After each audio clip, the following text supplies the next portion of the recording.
warahmatullahi wabarakatuh. Perkenalkan, nama saya Wahyu Jantri. Saya dari Universitas Negeri Sultan Toha Saifuddin Jambi.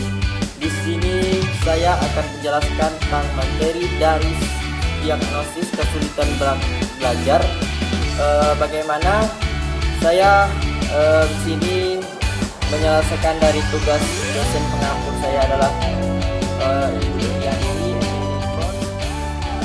Kita pahami dulu, belajar ya ini adalah menguasai sesuatu yang baru, dari yang tidak tahu menjadi tahu, dan dari yang tidak paham menjadi paham. Nah, bagaimana seorang guru BK adalah mencari kesulitan para peserta didik dan mencarikan sebuah solusi bagi peserta didik untuk menuntaskan masalah belajarnya. Jadi kalau ada faktor-faktor yang penyebab mempengaruhi kesulitan belajar. Yang pertama adalah faktor yang terdapat di dalam diri siswa atau intern. Yang pertama, kurangnya kemampuan untuk memiliki atau dasar yang dimiliki oleh siswa. Yang kedua adalah kurangnya bakat khusus bagi diri siswa itu untuk mempelajari situasi belajar tertentu. Terus kurangnya motivasi atau sebuah dorongan dari niatnya untuk belajar. Yang keempat adalah situasi pribadi yang terutama emosionalnya yang menghadapi siswa-siswa tertentu. Di dalam faktor kesehatannya tidak ada yang mempengaruhi. Dan yang terakhir adalah faktor bawaan seperti pita warna dan sebagainya, atau yang menjadi penghalang siswa di dalam kesulitan belajar. Nah, yang kedua adalah faktor yang terdapat di luar diri siswa atau eksternal, yakni faktor lingkungan sekolah yang kurang memadai dan situasi dalam keluarga yang kurang mendukung. Dan terakhir, situasi lingkungan sosial pun yang mengganggu keadaan anak pada untuk berproses belajar di sekolah. Jadi faktor yang terletak pada intern adalah kurangnya kemampuan tadi untuk kemampuan dasar yang dimiliki oleh siswa tersebut untuk mempelajari sebuah pelajaran yang disampaikan oleh seorang guru. Jadi kurangnya bakat khusus juga tidak penting, karena pada situasi yang belajar tertentu dapat melakukan memasukkan bagi diri yang kurangnya motivasi dan dorongan untuk belajar sangat diperlukan, karena dorongan dari luar atau dari dalam adalah stimulus dari dirinya belajar. Nah, dalam sebuah identifikasi masalah yang dihadapi peserta didik, kita seorang guru BK menganjurkan kesulitan belajar pada siswa dengan cara menandai siswa yang diduga mengalami kesulitan belajar. Nah, adapun jenis belajar yang ada pada peserta didik, yang pertama adalah kekacauan belajar di dalam diri mahasiswa. Belajar pada peserta didik, yakni keadaan di mana sebuah proses belajar ini seseorang terganggu karena tingginya respon yang bertentangan di dalam diri peserta didik. Nah, yang kedua, belajar yang tidak berfungsi. Hal ini merupakan gejala di mana proses belajar yang dilakukan siswa tersebut tidak berfungsi dengan semestinya. Yang ketiga adalah anak yang berprestasi dan anak berprestasi rendah dibandingkan dengan kecerdasan tidak sebanding dengan mengacu pada siswa yang sesungguhnya memiliki tingkat kecerdasan potensi intelektual yang tergolong di atas normal, tetapi tidak memanfaatkannya secara optimal. Nah, selanjutnya lambat dalam proses belajar.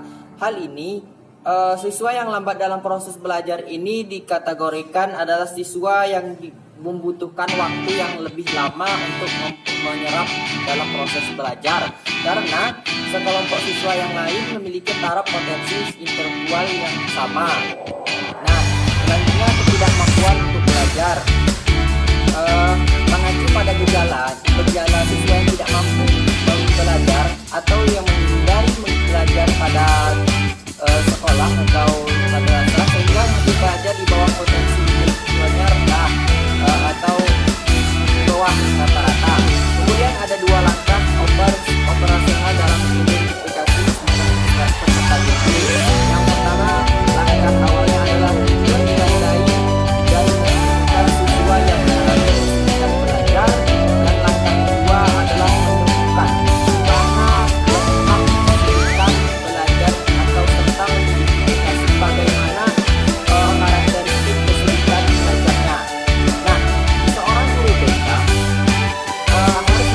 harus tahu bagaimana peserta didik itu tidak berproses secara baik daripada kawan-kawan yang berproses secara baik di kelas.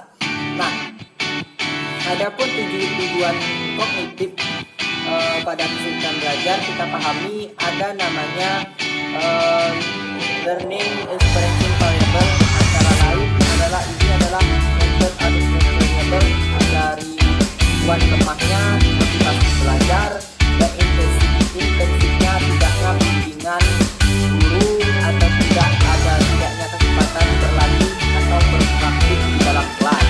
Nah, respon variabel dikelompokkan dilandaskan tujuan pendidikan antara lain di mana tujuan kognitif harus ada dan afektif dan psikomotoriknya juga harus ada. Itu yang ditinjau dari untuk segi penilaian di dalam prosedur belajar dan mengajar. Nah, menurut Burton dia mengelompokkan bahwasanya karena ada posisi kesulitan belajar pada siswa menjadi salah satu faktor yang terpenting untuk ditandai dalam diri siswa.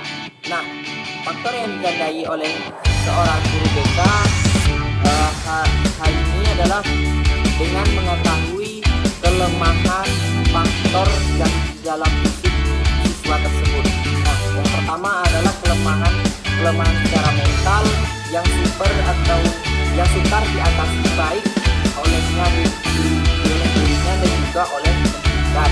Kelemahan ini diakibatkan oleh bawaan lahir dan ataupun pencegahannya atau pengalamannya maksudnya.